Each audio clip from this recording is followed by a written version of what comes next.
Gaming and BS episode 188 coming to you Wednesday, April 25th, 2018.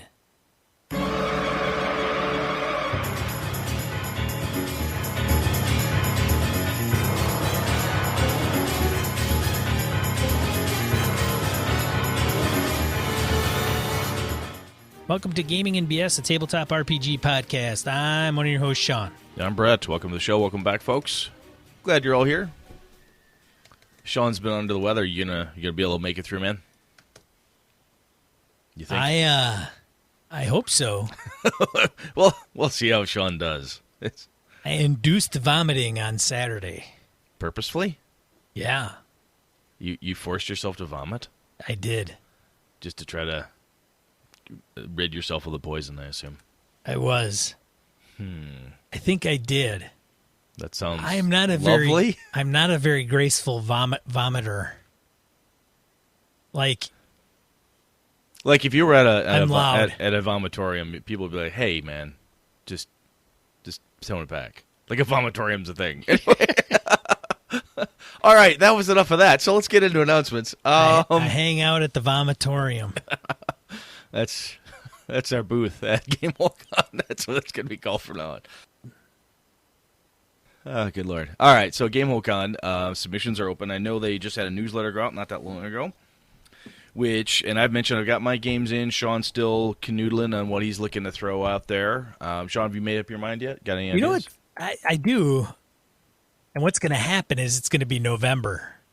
And you'd be like, The next- yeah, the I should next time totally you- do that thing. The next time you ask me that question, it's going to be November. And I will have 3 days to figure that crap out. You're the reason why that group hates hates God. You're the reason why guys like me who run game conventions want to beat people who are supposed to submit events. Anyway, Well, last time I submitted events and never bought a badge. that's true. That's right, you did. Like, I didn't even know you could even do that. Apparently, well, I guess that's kind of the deal, right? Because Well, so you can. badges aren't on sale now. You have to have an account to Correct. submit an event. You don't They've have to got buy to do. Yeah. Yeah, you got You to don't- do the same thing for EverCon. Yeah, but you don't have to buy a badge. No, not necessarily. Which is a weird workflow. It is. It is an odd. Now you say it out loud, it doesn't make a lot of sense. Kind of broke.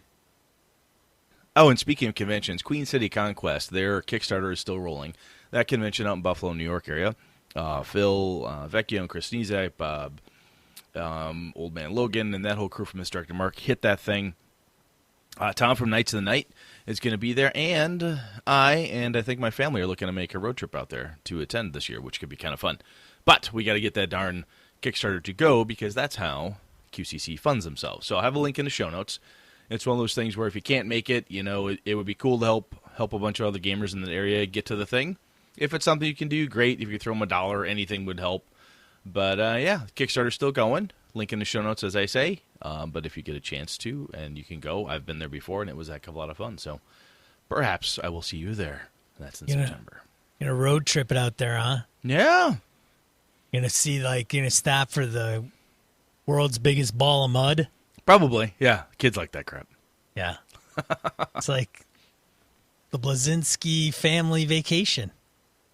Yeah, Susan and I figure that every time we have an opportunity to take our small children long distances, it's a chance to test the strength of our marriage, and it's always come out on it's actually that's good. That's good. Both. I shouldn't say both, but all children we've ever traveled with have always made it back in one piece, minimal bruising, so that's good. So yeah, should be a good time. Anyway, link in the show notes. Queen City Conquest. I do not beat my kids. I'm Going to be like Walt Griswold. Yes, that's what I'm going to be like. Going to have zippity doodah coming out of our assholes. Big Ben We're Parliament. going to have so much fucking fun. They're going to have plastic surgery to remove the smiles from our faces. Where's neighborhood is this, Daddy? Roll them up. Roll 'em up. All right. You got anything else you want to add in there, Sean? No. Well, then let's random encounter this. puppy. Random encounter? Booyah.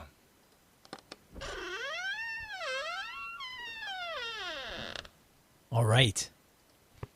You want me to start? Sure, man. I'll start. You sure? Are you sure? I don't want to steal your thunder. I don't think there's any thunder to be stolen. And he's done. Okay, so Sky Slayton emailed us. Said, "Hey dudes, this morning your opinions on a campaign where the goal is essentially to save what you can. The BBEG completed their plan. The world is getting on the high hard one, and now the party is trying to save as much as possible instead of trying to save the world. Obviously, you would need player buy-in on it.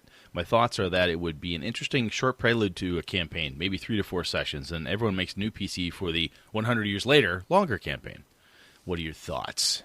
Oh, he's got a PS in there too. He had a couple. He's thinking about our survey, the listener survey we did, and he threw a couple suggestions at us. Many of your episodes cover things that can be avoided via a session 1, so I propose a more structured timeline for the podcast. Probably not need to spell these out in a cast, though. A topic intro and definition, dealing with topics before a game/campaign, aka Session 0, dealing with topic during a game campaign, dealing with a topic during, if there is an issue, like a problem player, new mechanics idea. He was saying it's maybe just his issue, but he often thinks, just cover this in Session 0, and you're 90% head off on the issues before they even hit you. So he says he's enjoying the show. Keep up the good work. Well, thank you, Sky. I'll tell you what, Sean, what do you think about that idea of save what you can? You ever done anything like that? No. But it sounds intriguing. The closest I've come is I've run a couple variations of a campaign that I called Behind Enemy Lines. Excuse me, where at some point the characters are usual, and I've done it in fantasy and a more modern setting where you're kind of doing your regular adventure, and then something crazy ass happens, and next thing you know, you're behind enemy lines. There's been a huge blitzkrieg type of thing, and now you're stuck. And it's scrabble, save all the stuff you can to survive, get back across to your friendly side of the line, and then figure out what to do next. So that's not saving bits and pieces of the world per se, but just your world as opposed to the larger world. And it's interesting though, Sky. I kind of like that. Sounds like the world's on fire and you're trying to rush in and grab everything you can. Yeah. I don't know. I mean, maybe there's the problem with that is maybe you're dealing with too much crap. Could be. I mean, how much are you going to throw at one party?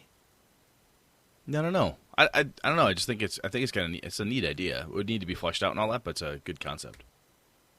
Yeah. Yeah. And then survey suggestion, Session 0 can be avoided, or using Session 0. Hell yeah. Like we'd have 188 episodes that if Session 0 is all ironed out, lock, stock, and barrel, man. Do what's interesting. What the hell would we be doing here? What the fuck is our point? So the fun part to me, and not fun, but the interesting 188 episodes, an hour each. It's 188 approximate hours. That's how long you got to have Session 0.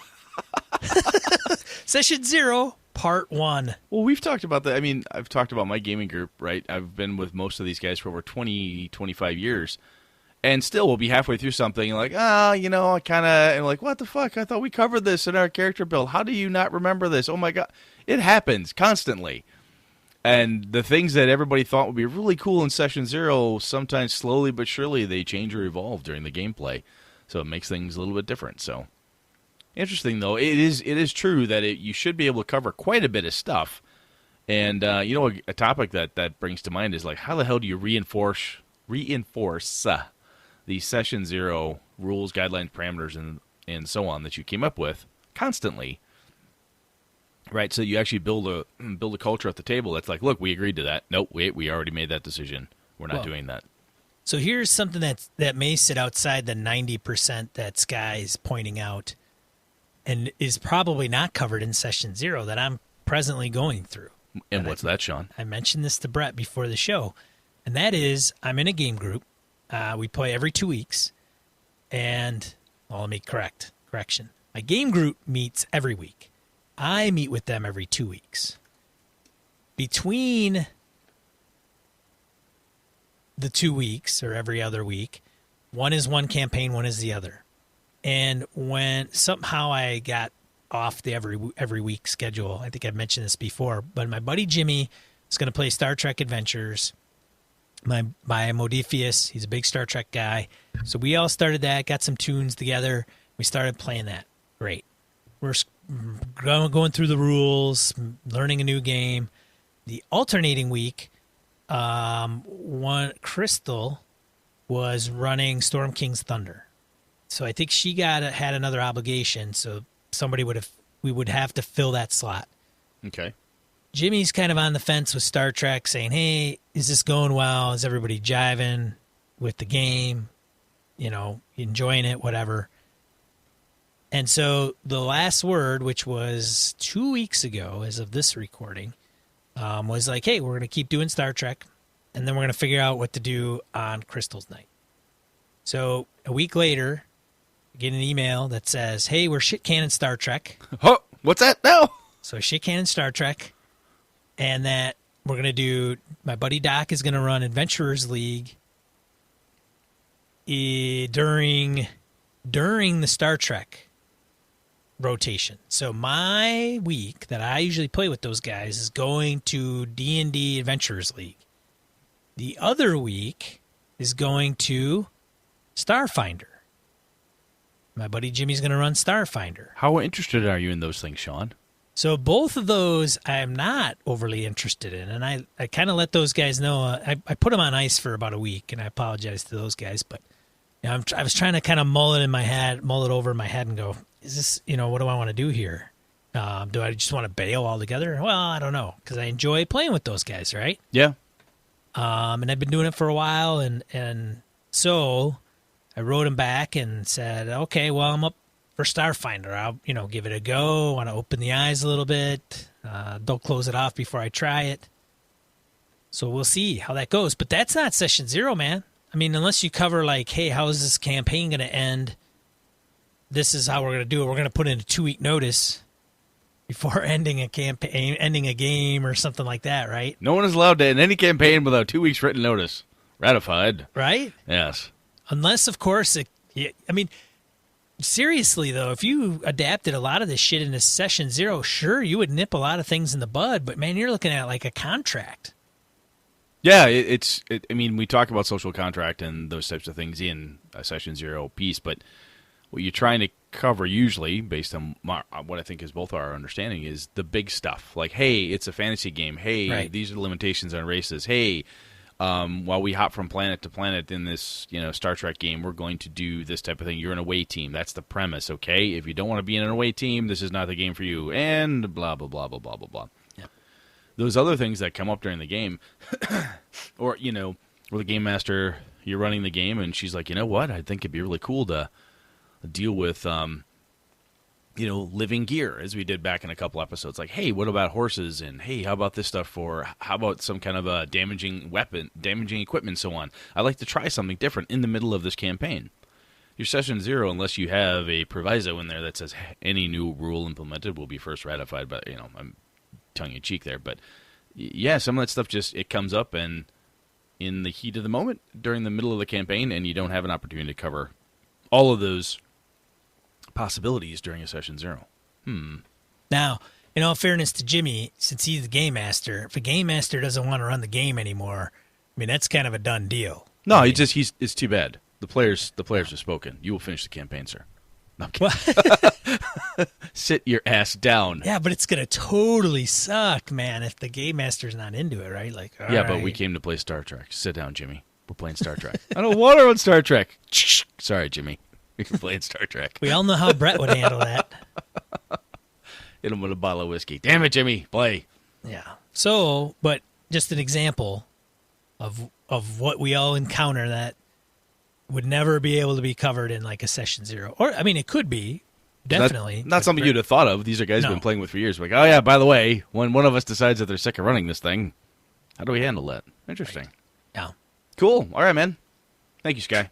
Yeah, thanks, Sky. Christopher Gray emails us. Brett. Uh-oh. What are you doing to the bright young gamers of tomorrow?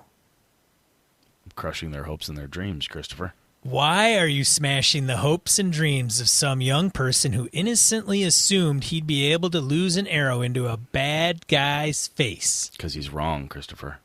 Why are you burying the creative genius in eager young minds? Well, since you put it that way, I feel kind of bad now. Structuring them with rules and limitations. You got me there. What's next? No, Susie, you can't be an astronaut. No, Billy, you can't drive emergency vehicles for the fire department. Well, if I'm playing in D&D, no, you can't. That doesn't make any sense. Now, if you're talking about real life, of course Susie can be an astronaut if she wants to. Just better work hard and do that. I say embrace those youngsters and their ideas. Allow them the one chance, the single opportunity to witness an arrow schlocking someone's eyes so they can have the gratification of the blood, pus, and agonized screams. This is Dungeons and Dragons, man. Not Little League softball. That's right. Why not? This is far more serious than Little League softball. Little League softball comes and goes. D&D is for life. Carry on. Why not tell them to take a round to aim, and if the roll goes well on the next round, thwop. Guy is blind in one eye, screaming and crying. He's stunned for a round and gets a disadvantage after every round following. And if it's a crit, that guy took an arrow to the brain. Thump. He's gone. Congratulations, Billy. You could be a fireman and an expert marksman. I expected more from you, Brett. Now, the next time the bright eyes of a younger gamer looks at you with hope and wonder and asks, "Can I shoot my crossbow into that guy's throat?" you say, "Yes, Billy. Yes. Yes, you can." Well, to quote Sean, I'd have to say, well, that's not Dungeons and Dragons. I got to play a different game with these kids, Sean. So, Sean, if you were doing, what game would you do? What game would you run to allow these kids to do this crazy shit? Well, kind of torn, Brett. Because, one, I don't have kids. And frankly, sometimes that kind of helicopter parent, you could do whatever you want in life. Sometimes there's a difference between encouragement and just saying, "Hey, suck it up, buddy. You're not going to go to the moon." So, but at the same time, we're not talking real life here. That's true. Very true. So Christopher raises good points. He raises good points, and I assume he's being a little tongue in cheek with me, and he's not really. I mean, he did hit me down a little bit there. So I don't know, man. You think he's being? I was a little shocked during the episode when you brought it up and you were like, "No, I can't do that." And I'm like, "Well, hey, man." I don't know how many people out there have run for a pack of little boys. Oh, here we go. Part of the fun of dealing with them, at least the ones I've run with, is if you gauge the mood in the room, it goes from shooting him in the eye, shooting him in the butt. You always got to shoot him in the butt. I want to shoot him in the left toe. It gets crazier and goofier. Now, granted, that can be fun if that's what they're after, if you really want to get kind of wacky. My general take on it is that what I try to do is try to give them other places to be creative. The one kid who was playing the barbarian, he was playing a pre-generated barbarian character. I didn't even notice that he had drums. He was proficient in drums. So I had this pre-gen. He had drums on him. He's like, "Can I play these? Like, try to inspire the group?" Kid's never played like a bard. He has no idea what inspiration is. I said, "Yes, right. You can." He said, "Okay." He's over to boogie to boogie to boogie to bump to bump bump bump. So what does that do? I reached over and I grabbed a stack of poker chips, gave each player a poker chip. "What's that?" "That's a hero chip. You can do almost anything you want with that." They said, "Really?" I said, "Yeah." Next kid get it, goes, "I want to hit him and do like triple damage." "Done." I take the chip away. "Really?" "Yeah." Bam! "Oh my god, I did triple damage. Oh wow, automatic hit." And the other kid's like, can I polymorph into something? "What do you want to be? A giant?" "You betcha." Took his fig off. Bam! Put down my stone giant. Take his chip. So we got crazy later on. So creativity did happen. It just wasn't at that moment. But, Christopher, your point is well taken. And if nothing else, the judicious use of the rules, saying, "Yeah, I'll give you disadvantage on the shot to try to shoot him in the eye. And if you hit him, you will do double damage," or something along those lines. You can make it so that it's not crazy. Then you can have the critical hit. Hit him right through the brain. Gore, brain, skull, pieces fly everywhere, and the giant's dead, or whatever the case is. So that's a good admonishment, Christopher, and I will take it as such. There's no reason not to allow some of that extra creativity to happen, especially when you're in a one-shot, for crying out loud, and they are kids. I do know my son's friends, and I also know how wacky they get, and I wanted to try to keep the wackiness to a level of control. Was that necessarily the right place or time to do it? Debatable. But, as I say, Christopher, point taken. I'll do better next time. Even Brett can learn. I don't learn easily or well, but yeah, I can. Well, old dog, new tricks. You know the deal. True. Well, I'm glad this is mostly Sean's show from here on out, so I can ponder my mistakes. Shit balls. Let's go on. Alrighty then. Main topic.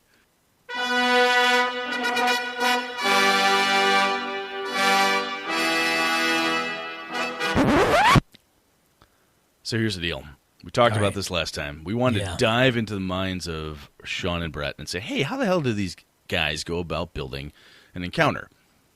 Through 188 episodes of what could be all Session Zero discussion, or it could be various different pieces of it. Love you, Sky. I'm just giving you a little shit there, brother. But the point is that when we're looking at this stuff, everybody comes at how they design or build something differently. And I can say, yeah, what you have to do in a case like this, what I would do is do X, Y, and Z. And that may seem like magic, insanity, weirdness. How the hell does this person do that? I've had other people who are game masters. A woman I know, Kat, she runs some crazy-ass Amber diceless games. And we were talking about gaming one time when she and her husband were over hanging out with my wife and I, and she was explaining stuff. I'm like, I have no idea how the hell you did that. But just, I never would have even thought about some of the different plot hooks and twists and things that she was pulling out, but she's amazing at it. And it's her process of how she got from point A to come up with that cool idea and move on. And Sean's laid out some things that he's done too. So we're going to do my best to shut the hell up. And Sean, you're going to walk us through how you build an encounter. Oh, shit. And I'm going to just sit back here and make fun of you. You ready? No. God, I've been mulling this over for like a week, man. It's been driving me crazy. Has it? Well, because I got to say, man, a lot of my shit that I do is usually a module or some predisposed adventure. So that's still, when you talk about building an encounter or designing something, it's a version of prep, right? How do I prepare myself to do this thing? So even if you're looking at it, you say 90% of it is you want to take D&D or anything you want to do, and how do you go about building it? Do you run it exactly as written? Or when you read it, do you take notes and think about options and so on? So again, Sean, you're the Kelly. We're gonna start there and see what happens. This is where I start getting imposter syndrome and like all this. I don't think I can do this. All this is a goddamn charade. No, it's not, man. I mean, you have run games for me, and they've been very good. I've had a lot of fun in all of them. Yeah. So clearly, you know how to build yourself an encounter. You know how to work an encounter so that it happens. So maybe you think about it and how you prep and set it up, and then what happens when it actually hits the table and players like me do crazy ass shit and sit in the spaceship and shoot the ship's guns at people. Well, I hope you're not going to be quiet the rest of this topic. That would be crazy. I'm going to go on mute now. Go. Oh, Jesus Christ, this guy. All right. So step one. Here's what I would say. Step one is putting forward is that you create a problem for the players. As Brett frantically types something, I have no idea. Making notes about how to do this right. I'm taking notes. Sean's laying this out for me. I gotta get better, man. Go. Next week he's gonna have a stellar approach to this because finding every flaw he's got so I can counteract. Yeah. Well, I was going to do it better than Sean. I do this anyway. There's one aspect I completely disagree with. But I think that's with any encounter is going to be as long as you're a game master and you can put forth a problem of some kind. Now, whatever that problem is. So if it's I guess what I was trying to mull over, and I didn't know how Brett wanted me to frame this. I didn't know if he wanted to have me come to the table with, okay, here's an encounter and this is how I designed it. Let me see if I can find the text. Sean, do you need any help with those notes? No, man, I got it. Okay. Oh. Yes. So I didn't anticipate that's what you were talking about. I thought you were talking about like, hey man, I'm at a tournament. Can you do the notes? And I'm like, yeah, I'll just put the outline and call it a day. So no, this is not pointing a finger at Brett by any means. I can take it. All right, but no.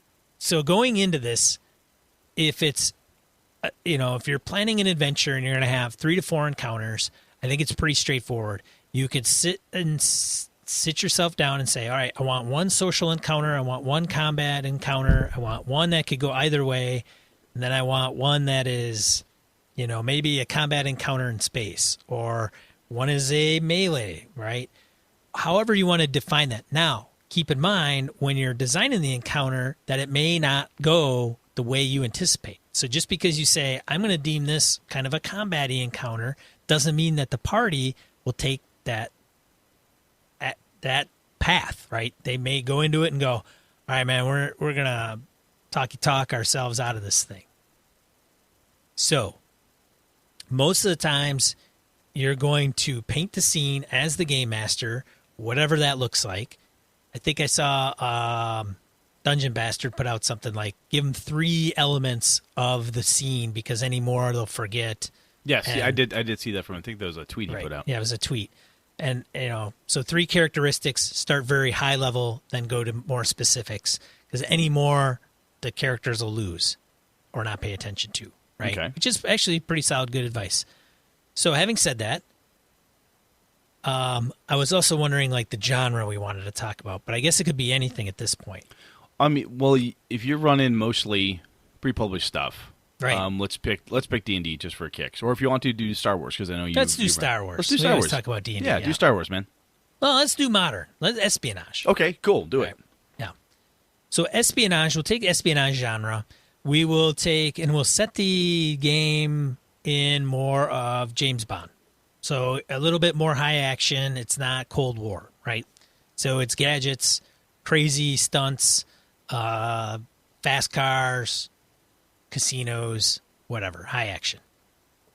So whatever the encounter is that you're proposing, say you're sending the characters to a particular location and there's some type of briefing.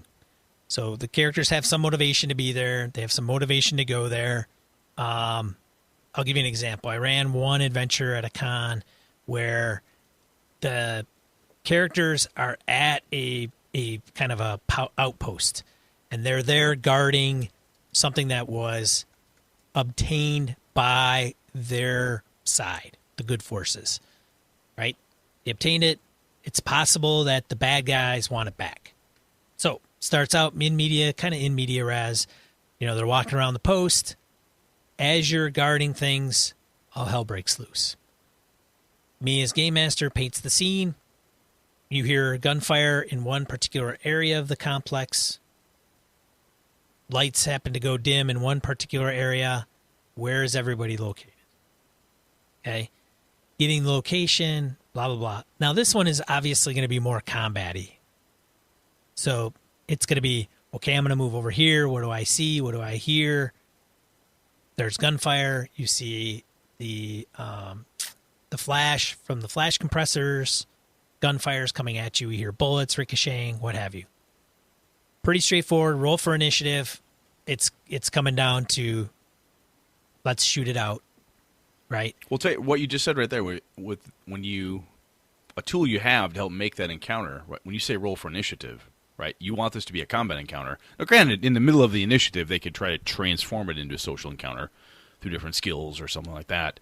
Right. Well, when people roll for initiative, that's the universal gamer sign. Click, engage tactical brain. Time to go. Absolutely. So roll for initiative. Combat goes off. Now, as things progress, right, there's going to be obstacles that are going to be put into place. So you are going to, as part of your quote-unquote encounter design, you are going to put resources in front of the players. You're going to put maybe resources in front of the bad guys. You're going to put obstacles in front of each one of them and how they tackle those. So in this particular instance, there could be physical obstacles. Maybe there's the oil barrels or the fuel barrels, right? Of course, those are always going to explode if they're hit with gunfire. There's going to be a couple of Jeeps, maybe a deuce and a half, big trucks, one big truck, a couple of Jeeps, right? So those can be used to pursue the bad guys, or the bad guys can use them to get away and subsequently allow the players to jump in one and pursue the bad guys, right? Keep going. So they make their way in. As they make their way in, there's maybe some checks. Obviously, people are taking gunfire. Obstacles are also producing cover. Are you thinking about the types of checks that you want to enforce during that type of encounter when you're thinking about that? So I think there is two ways to run an encounter. There's the very, okay, I'm going to write this out. Okay, so if people are behind this, they're going to get +4 cover. You know, they're going to... when you say write it out, just a quick insert here. When you say write, you literally mean type it out, handwrite it out like this? Yeah. Okay, make notes yeah, about it. If somebody Okay. shoots these barrels, this is what's going to happen. It's going to explode, and it's going to inflict 66 points of damage in a radius of 15 to 30 feet. Gotcha, And then okay. It expands out. Or you just run it ad hoc and say, I know it's going to explode. I'm going to make those explode. I'm going to have those obstacles. If anybody's behind the obstacle in this particular rule set, it always gives them a +4. They're in full cover. Or maybe there's a cement wall that is only waist high that they can hunker down behind. Or maybe there's sandbags there that they can hunker behind, but it only gives them half cover, only giving them a +2 according to the rules. So some of those things can just come along as part of the rule set. Right? I'm going to hide behind the Jeep. Okay, well, I'm going to fire 50 caliber machine gun through that Jeep. So even if you don't want to do the full write-up of blah, blah, blah, you just know for a fact it's a fuel barrel, and I know the rules for hiding. So it's stuff out there. People can hide behind it. They can do this, that, or the other thing. Just putting the playset pieces out there, people will invoke the rules as necessary as they encounter them. Yes. Which can lead to some of the wackiness that we talked about earlier when, hey, it turns into a fiery ball of death. I didn't expect there to be a fiery ball of death in here. Yeah, or you shoot, and maybe it's dependent upon the rolls. You shoot the gasoline barrels, and maybe you as a game master decide, well, that's really stupid because if you shoot a barrel, it doesn't mean they all blow up, right? So maybe you shoot a hole in the barrel and it leaks the gasoline. And that kind of trickles down in a particular path. And eventually, somehow it's lit. So then it trickles to that. Like the fuel in Indiana Jones going to their airplane. To their airplane. Right. So this is... So there's a timing issue with that. So I think you and I are actually pretty similar in this, in that you're not writing out on a piece of paper or in your notes, like, if shot, the oil will cause a spill and it will leak directly over to... Is that something you just decide on the fly based on the action, what's going on? Yeah, I would call it on the fly. You could write this down as just a note, hey, keep in mind, oil barrels or fuel barrels, fuel pump, whatever, something that fuels up the vehicles in the area, that's there. So this is there. We use the Indiana Jones example. Do you have those type of things in your head when you set up an encounter and you see something, and then do you... This is preview to how Brett's brain works, but... And I've talked to other game masters who have this too, where they have like these key scenes or cool things in their head, like, oh, it's that time, right, when we nerds are walking on the street, we see someone go, oh my god, this is straight out of this movie. Is it kind of your auto nerd troping just kicks in when you say, hey, I put this stuff out there, people start shooting through it, and you're like, you know what, I need to ratchet the action up so gasoline leaks over to the fire. Do you have that stuff in your head, or do you take notes and say, hey, remember this scene, or I want it to look like this? So I think whenever I portray a particular encounter, I know in my head what it looks like. I know what the environment looks like. So if it's Star Wars or D&D or espionage, I know what is going to be in front of the player characters, at least in an initiative understanding of what that looks like. So when somebody talks to me and says, okay, it's a military outpost, it's got maybe a couple buildings, I envision what a military outpost looks like. Maybe it's a fenced area. There's probably a main gate. At the corners of those, there's probably lookout posts that are, 20 feet in the air, 25 feet up in the air. There's probably good amount of lighting everywhere. Probably make note of where those lights would be. tactically, and then where the guards might be making a rotation or covering the grounds. Maybe there's a spotlight that's kind of floating around the outside of the perimeter. So you're keying in on specific words, terms, phrases that say military outpost. Sean's brain goes click. I know what that looks like. Yeah. And that's from, one, personal experience. You've been Right. on military outposts. And two, it's a thing you're into, so it's stuff you're well aware of. Sure. Especially when it comes to espionage. If I said, hey, it's in a, if it's a Cold War espionage thing, you have more insight into that than I do because of that's something you're more interested in than I am.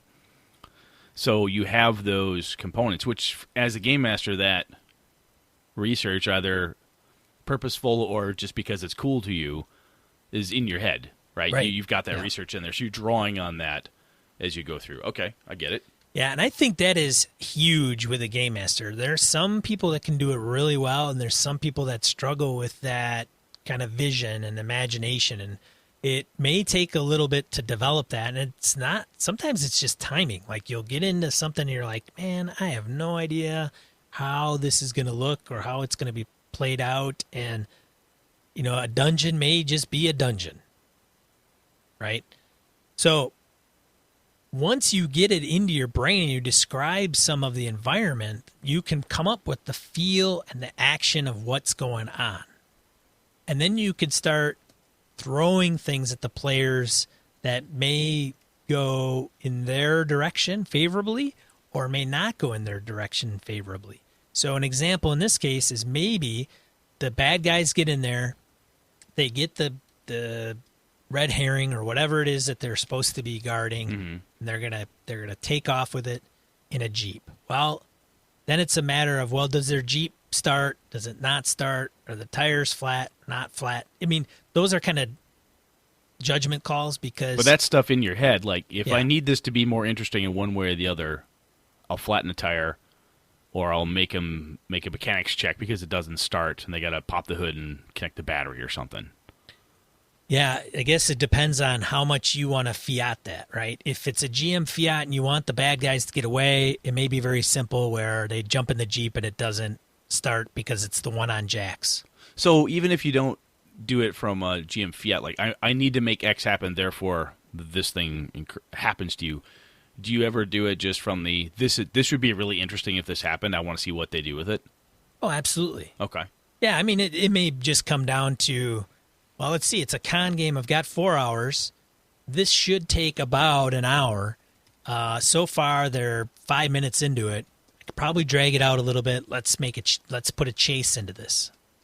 Right? So now it goes into a chase. You could feasibly say, okay, the combat encounter is completely done at this point. As it is relates to melee and gunfire going back and forth. Now it's a car chase. Now you're dealing with, okay, what's the distance? What's the speed? Who's got the drive skill? What does that mean? How are you going to measure success or failure in this particular encounter? Right? Then it's also what obstacles are you going to throw in front of the players as this takes place. So it's dark. As gunfire comes back, good rolls are made by the bad guys. They shoot out the headlights of the good guys. Now they're driving without headlights on, chasing the bad guys down probably a tank trail of some kind, which is not relatively concrete or well paved. Maybe it is. Say, last I checked, tanks don't really need roads or pavement. No, they it's kind usually of just flatten shit. Yeah, it's usually tank trails in exercise areas and things of that nature, and it gets really dusty. So you're also, because of your interest in that and so on, the research you've done either through personal experience or because of stuff you're interested in, those notes are just naturally in your head, right? You've done this for years, like I have. Yeah. Well, you've game mastered for a long time, so that note is in your head. If the players are going down and they fail a check, because the guy physically ran down the tank trail, right? And he fails a tracking check where you could be like, well, it's incredibly dusty because the tanks have been going through, everything's constantly covered, and it's really hard to see. So you have reasons and environmental issues, components, and pieces that you can throw at them because of all that research you've done that's in your head. You don't, I'm putting this in your mouth, but what I'm hearing you say is you don't write all that down like tank trail is dusty, minus 50 perception checks or something like that. You don't make that note. No. Okay. No, it's just something that I may envision occurring if I come up with it at that moment. Otherwise, it's going to be something I might need to take a note about to insert it. But things progress. Eventually, what's going to happen is either the bad guys are going to get away or the good guys will overcome them and capture them. Okay? I mean, that's really the end result. How that happens depends on some of the die rolls. It depends on how some of those obstacles are overcome. If the good guys, or the party in this case, has some good shooty rolls, Okay. and they disable the vehicle careens out of control, goes off into the ditch, maybe flips over, maybe it doesn't. The bad guys are wounded. Maybe it's that they want to capture one alive. Okay, one's wounded, he's dying, he's bleeding out. Maybe then it's one of the folks that are going to administer first aid to that person. And that's not necessarily something you plan, like, hey, if they choose to capture a guy, this is based on the actions. This is how. I'm hearing you tell me that you have like a plot, the encounter is from start to finish and whatever. The end, if Flatfield Sunny Day, it would go 1, 2, 3, 4, 5, 6, 7, 8, 9, 10. If they come through and go 1, 2, 7, hey, guess what? They just went 1, 2, 7. And that you just roll with it and adjust on the fly. Yeah, so the future of the adventure does not necessarily have to be dependent upon the outcome of what just happened. So if they capture the bad guys, right? If they capture the bad guys, it could be a James Bond intro where it's like they capture the bad guys, cue the opening theme of the movie. And now they get called to do something else. Okay. They finish that up. They foiled the bad guy's plot. Or the bad guys get away with the MacGuffin, and then cue the theme. So now the good guys have to figure out a way to recover it again. So there's not a train track to be found here, is there? It's pretty wide open, man. Right. Hey, man. I talk a lot of shit during this podcast. Sometimes it doesn't matter. But most of the times when I'm reading an adventure, I'll get the highlights and the overview of what's to take place, and sometimes the rules will come into play, and sometimes I poo-poo the rules because they're just a pain in the ass to kind of sit down and go, okay, if this happens, then this is a +1, and then if this happens, it's +5, and don't forget if this happens.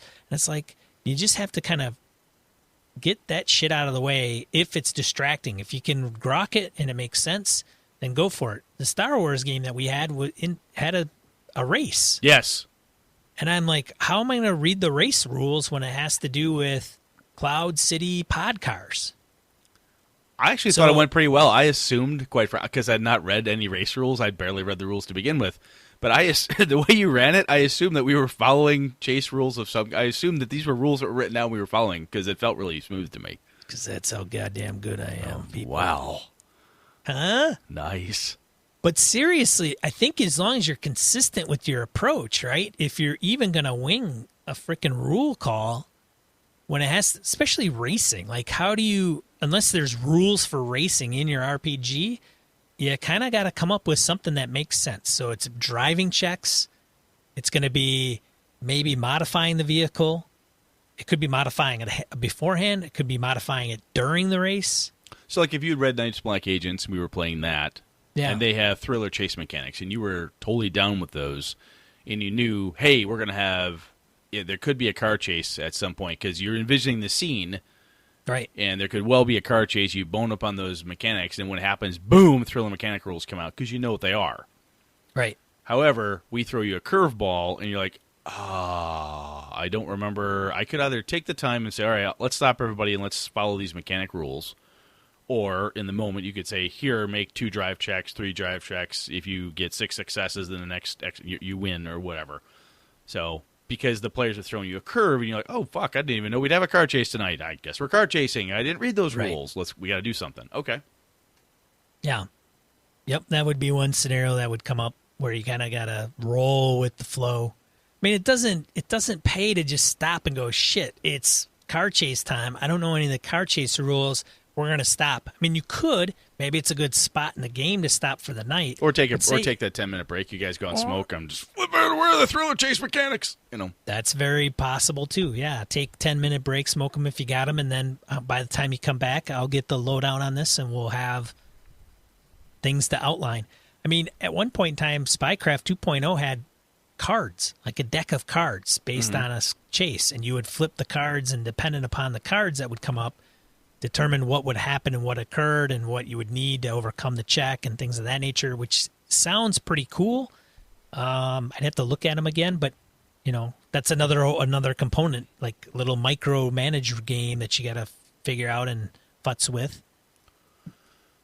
So when you build the scene, the encounter itself for your espionage game, are you thinking of this is a scene that is designed, this encounter, this, hey, roll for initiative, this happens, gunfire, and then you're like, hey, this reminds me of the Indiana Jones thing, the oil leaks, there's a plane explodes, this happens, there's a chase now, and so on. Does that encounter then always for you, or naturally, or do you just shoehorn it into the next encounter, right? So if you're reading a published adventure, like you go from room 1 to room 2 to room 3 to room 4, after that encounter is over, the night session of 4+ hours, whatever is done, do you I guess, is this where your railroad comes in? Where no matter what happens there, the next thing is the next thing? Or does that activity, I'm trying to remember what you just said, does that activity in that encounter influence what comes next for you? Like, hey, then I got to rethink what could come next. Because I thought about 4 encounters potentially happening, and then they just blew it all up after encounter 2. Well, there's usually a scene that is going to be that will present itself regardless of how an encounter turns out. Okay. Not always, but typically you got to have a kind of a. I mean, you don't have to. You could make it completely seat of your pants, but it depends on what kind of direction you want the party to go to, and if it's something where it's a very mission-oriented espionage game, you're going to have to give them the mission briefing on taking over something. Now, that is kind of the premise. How the players do that, especially in like Shadowrun, espionage games, even D&D to some extent, if you're kind of putting the players on a mission-based, here's the problem, you present the problem, and you allow the players to come up with the solution, you kind of got to go with the flow. Yes, absolutely. Right? But if you said, here's the problem, and what you're supposed to do is get in through the air ducts, go over here, steal a gem, and get back out. Yeah, that's rarely what I come up with. Okay. Yeah, I don't usually map it out where that's the way it's got to be, contrary to my reputation. So you are, when you come up with these encounters, your thought is, this is a cool encounter. Knowledge will be gained, perhaps, or a fight will break out. Something will occur, but it's a problem to be solved by the players. You do not have a preconceived, hey, if they turn the Rubik's Cube 3 times left and 1 time up, 1 time back, they've solved it. You don't have that? No, in some instances I do not. However, there would maybe be one instance where that does come into play. So maybe in the same adventure down the road, they actually infiltrate the big bad evil person's lair. And in that lair, they come to a door that's obviously locked, and it's got some super duper wacky security control system on it. How do the player characters get around that thing?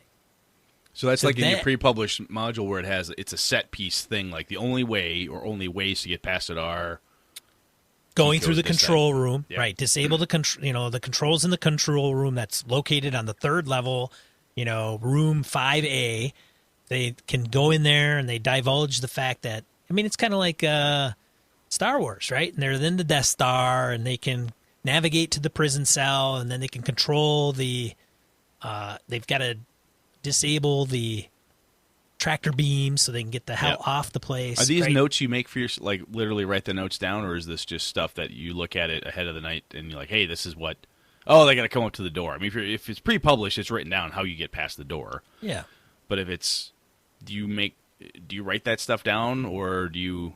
Because what happens when I come up with not what I answer the first question. I'll ask you the next one. Sorry, I'm going off on you. So, it if it is a specific kind of puzzle, because some of those become puzzles. Yes. Okay. Good point. Right. You gotta do this to do that to do this. So if you're gonna do that, I think it is probably in your best interest to write that down. It doesn't have to be. I mean, everything can be very ad hoc. It depends on how forceful you want to be as a game master to enforce a particular situation. And I'll get an example would be, you come to the door, you think it's the first of all, you got to come to a door that you know is probably the place you're supposed to go or you're supposed to be. Maybe you've learned that from schematics. Maybe you've learned that because you have an inside person that has met with you and they're going to show you the way into the place, and they haven't died yet and they finally got you to the place, or they've conveyed it to you and you're finally come to the conclusion, like, this is the control room we need to get into. So once you're there, the game master, you're either going to say, well, they're going to either need to come up with a kick-ass disable device check of some kind, or they're going to have to come up with some creative solution to get around this door or this blockade. Now, as a game master, people have to understand that most of the times it's your responsibility as the game master to put the problem in front of them. How they get around that is up to the players. Like, hey man, but at the same time, so there is a balance there. Well, I know some people are like, if you give a problem and you don't design it with an answer. Well, yes, that's the key. Some people need to do that, and it's not. I don't think that's wrong, bad fun. It just, I think what you're describing is very similar to what I do. Is that I say, hey, here's a problem, and I've had players afterwards say, how will we get out of that? I'm like, I don't fucking know. It was up to you. Right.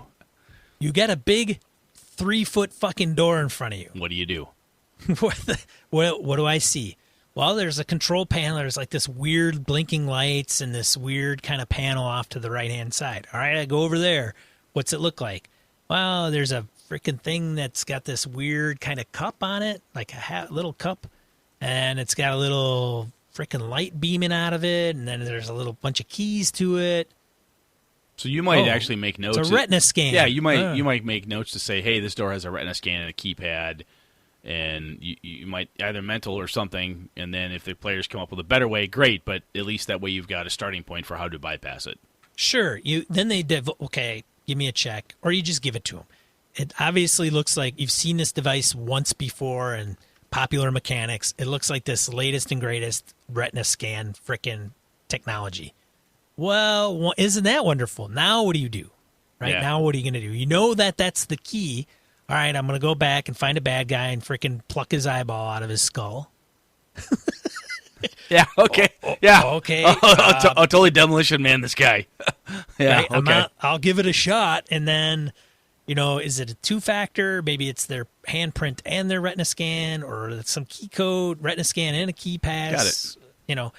Or it's, you get to the right control room and there's an all-access panel somewhere, and you can figure it out, and you do a couple checks. So then you're getting in, well, I assist, right? So then you're like, now, one thing we haven't gotten into is how do you design something like an encounter where multiple people can shine within a particular encounter or an adventure? Yeah, I think that's kind of the next phase of this. We talk this piece first, and then right. What do we do, taking what we know and how you do it, and I think what you do is actually very similar to what I do. We'll learn more next week. And then say, okay, now how would we make sure that a group of 4 people have an opportunity in this encounter to all have fun? How do we do that? Because it's one thing to say, hey, here's a room, as you described. I mean, that's really cool. If I say, hey, Sean, I need an encounter in a military base, you'd be like, all right, dude, bam, I could get 20 bullet points out of you of shit that's on a military base that players may or may not run into, right? Right. But then how would we make 5 different characters shine? And that's where some of the other prep comes in. But interesting. Well, and not even necessarily prep as much as, okay, the fighter person, maybe it's the shooty person in this instance, is sitting there not knowing what to do while Gadget Freak tries to figure out how to disable the door, right? Well, guess what? Got to give them something to do. Ninjas kicking the door. Frickin' ninjas coming down the hallways, dude. Okay, I'm going to set up a frickin' barricade, and I'm going to start, shoving down cover fire down the hallway to make sure that ninja dudes don't come down here and screw with the person who's trying to disable the device. Perfect. Okay, now you got 2 people engaged. What are you doing? Well, I'm going to help disable the device. Okay, great. What are you going to do? Well, I'm going to help fend off ninja dudes. All right, super, awesome. So let me ask you this. I think kind of at the tail end of this piece here. What did you do to make it so that you can do it this easily? Right? Because I've gamed with you, and you roll with that shit pretty easy. So is this just years and years of practice? Is it certain reading, research, things you do? Man, it's movies, books. You got to get inspired by some of this shit. Consume media. Read, like if you're reading Shadowrun and you look at pictures or you look at artwork and you're getting some of those ideas into your brain, because not everybody has had the privilege of being in a military base. But I can tell you that your military base is your military base. So make it military. Like, just because you haven't served in the armed forces doesn't mean you probably don't have any concept of what a military base looks like. I mean, half the ones in Hollywood are all effed up and seem They're wrong. They're just flat wrong. Overhyped and kind of crazy silly. I mean, war games, not everybody, but most folks have seen war games from like how old is that movie? 1983, 84? Forever ago, yeah. Yeah, and you see NORAD and the big, huge-ass door close, and they go in, and they've got the control center with all the goofy monitors. I mean, just think of some of those things, and as you draw it out, it doesn't have to be exactly from a movie, but if you start talking about how people are running around in uniform, and you have guards at certain doors, and surveillance cameras in the corners, if you see Mission Impossible. So I guess the short of it is you've done a little bit of research and it's something that interests you. You could probably watch some movies, TV shows, books, comics, whatever it looks like, and you're going to have an understanding of kind of the little elements that you can put in to kind of flavor it up. And then those flavorings become part of the encounter because, well, how do they know that you're in front of that door? Well, it's because that camera in the corner is still staring at you and you haven't disabled it. Yeah, okay. That's why they're coming down the hallway. You need to get rid of that stupid freaking camera. I'll tell you the cool thing that this does is because, like, when you ran D&D for us and when you ran the Star Wars stuff, I knew you were pulling it off of written material. But because of that knowledge you had and the research that you'd done and just for fun and you like this shit, then it takes that canned thing and makes it different, right?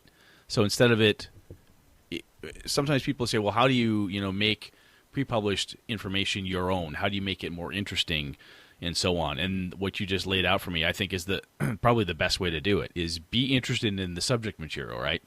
If you like fantasy, if you watch, we've talked about this a little bit on the show, you watch a Lord of the Rings movie, you watch bad fantasy movies, you read fantasy books, you dig into this stuff, and just even if you just look at art, as you said, you look at some of the pictures and short videos and things online, just to give you an idea of what does it feel like, what does it look like. Take those bits and pieces of what a dragon's treasure hoard looks like, and describe the glints, the gold, the things, the bits and pieces, the military base. Describe the thing you saw from that, Kelly's Heroes movie you saw way back when, or that, John Wayne movie. Throw those pieces out there, and it becomes your military base, as you said. But then it's flavored with stuff that's not in the actual text, most likely. It becomes more realistic. I like that. That's pretty cool. Yeah, I mean, I can't tell you the last time I was in a dungeon. But I sure as hell can probably describe one to you. Yeah. It's dank, it's dark. You hear probably some water dripping somewhere. There's moisture on the walls, there's a floor. Smells musty. It feels like a basement, but worse. Crappier. Yeah. It's like that basement in that rat hole you rented in college, that house. Yeah, it's like that basement, only worse, with bigger rats. Old cellar with the sandstone basement. And, you're going down there and it echoes and weird screams occur down into the darkness. Ooh. Yeah, some of this it's part just observation. Pay attention to the things, and don't be afraid to use the stuff you see. But I think that type of prep is actually more interesting to me, as far as keeping things fresh and new and interesting. So cool, very sweet, man. Got anything more? Yeah. No, we're at about time, and we got a little bit. We got a little bit of die roll left here. Yeah, that was cool, but, brother. Thank you. Yeah. So, little more unconventional as far as like, if people were thinking, well, here I'm going to sit down, I'm going to go, okay, we're going to create an NPC. And this NPC is going to do this. Then I'm going to have a big bad evil person, and that's where they're going to be. And the players are going to come through this door, and there's going to be a trap right in front of them. Those are encounters, and those are ways that you can certainly plan how to do your encounter, and that may be something Brett tackles next week. But my particular approach is, what does the environment look like? What is there? And frankly, what dynamically can you throw in there? So going back to the chase where I started, okay, players are in a Jeep, bad guys are in the Jeep in front of them, things are going along. Well, guess what, Brett? You look down at your feet and you see this box bouncing around in the back of the Jeep. Boink, boink, boink. And it's like this crate-looking thing. You look on the crate, and it's got a M203 on it or whatever the nomenclature. And you're like, well, I open it up. There's a freaking grenade launcher right there. Nice. An RPG. Yeah, it changes the dynamic a little bit. Yeah. Well, guess what that person's going to do? They're going to pull out the RPG and aim it at the freaking Jeep ahead of them and blow that sucker up. See, I tell you, man, the cool thing about this to me is that this is insight into how you do things, right? And that's whether somebody just listened to that and said, I don't know if I can do that. That's fine. And the other piece I've found is the more I listen to other people, whatever their creative process is, when I first ran into Ed Greenwood at GameholeCon 2, he was talking about some of the creative process with encounters. And I did the totally nerdy thing afterwards. I went, oh my God, I do things so similarly. It was neat to hear somebody say, this is how I do something, and then to be able to connect with it and say, wow, I do stuff like that. That's pretty cool. That's okay. It's not that we're just giving you permission to do it the way you do it, although sometimes that's kind of what we do. I think it's interesting to see how other creative people do this hobby. How do we build things? What do we think about? How did we get to a point where this is how and why we think about it that way? So some people I know are way the hell more structured than Sean, but hey, this is obviously legit. You've been running for a long time, and Sean, you do a damn good job when you run too, man. I try, Brett. Thanks. You do well. Cool. Well, obviously next week will hit me, but if people have questions for Sean, or you want us to or want him to expand on anything, let us know, and we'll put that in, because I'm thinking we may well have some follow-ups after this little duology of topics here. So, shall we move on? Yeah.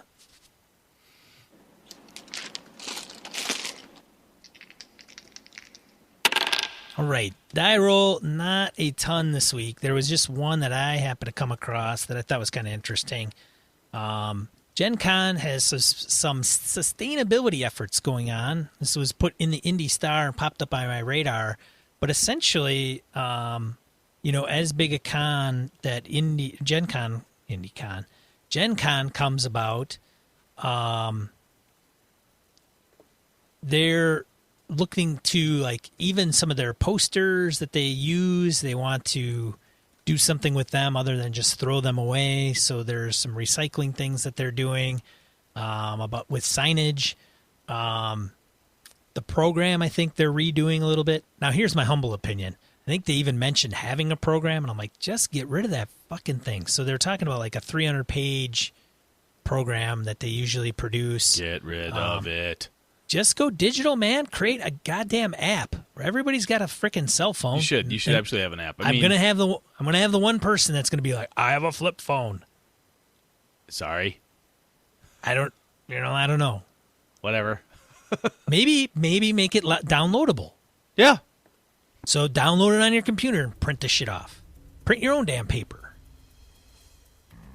But I think hey man, we're in the 21st century. Gen Con should be leading the way on a lot of things, and one of them would be like an online program, an app of some kind. Because then you should be able to just register your events. It puts it in a timeline, gives you reminders, tells you where to go, probably even puts it on a map so you can just walk there. Yeah, good stuff. Man. Create an app, Gen Con. It's what you should do. About But time, yeah. goddammit. Did you have anything, Brett? No, I'm done. I was. This was cool. Thank you. It was good. Yeah. Well, gee, what are we talking about next week, Brett? This week, Sean's gonna make fun of me while I talk about the things I do. We'll see how it goes. Making fun. I don't know if it's teasing. making. I'm poke. All right. Yeah, so that's been an episode of Gaming and BS. Thanks for tuning in. I'm one of your hosts, Sean. And I'm Brett. Good night and good gaming on. This episode of Gaming and BS is brought to you with the help from the following BSers. Kevin Lovecraft, Joe Swick, Brett's biggest fan, Forrest Aguirre, Mark Anthony Benedetti, Eric Jeppesen, Sean Nicholson, Tim Jensen, Pladian, Remy Bilodeau, Jason Hobbs, Wayne Humfleet, James Carpio, Not Caprio, Pure Mongrel, Lord Tentacle, Corey Johnson, Brandon Barnes, Dan LaValle, C.W. Mellencamp, The Lost Sailor, Misdirected Mark Productions, Christopher Gray, Finolf, Mirko Froelich, Eileen Barnes, Tony Sugarloaf Baker, Todd Crapper, Michael Drescher, Alexander Auerbach, Neil Benson, Chris Steele, Eric the Hoffman, Kyle Winter, Curtis Takahashi, Mark Tasaka, Larry Hout, Ray Otis, Ron Bishop, Craig Huber, Xavier G, JV, John Hammersley, The Closet Gamer, John Steve, Jared Rasher, Mark Richmond, Thomas Hook, Blake Ryan, Chad Glayman, Sky, Roger Braslett, Evan Harrison Cass, Craig, Howard Bishop, Jim Fitzpatrick, Peter Skanes, Knights of the Night Crew, Josh Wallace, Corey Welch, Eli Kurtz, Pateri Tertianen, Edwin Nagy, Bruce Cunnington, Aaron Coleman, Tim Shorts, Stefan Dragonspawn, Agonese, Roll for Guild, Gord Cranford, Eric Salzweedle, Trezzy, George Sedgwick, Andy Hall, Corey Wynn, and Graham Meinert. Woo! Thanks, everybody. For ways to support the show, head over to gamingandbs.com/support-us. Thanks, BSers! This has been a Litterbox Studio production.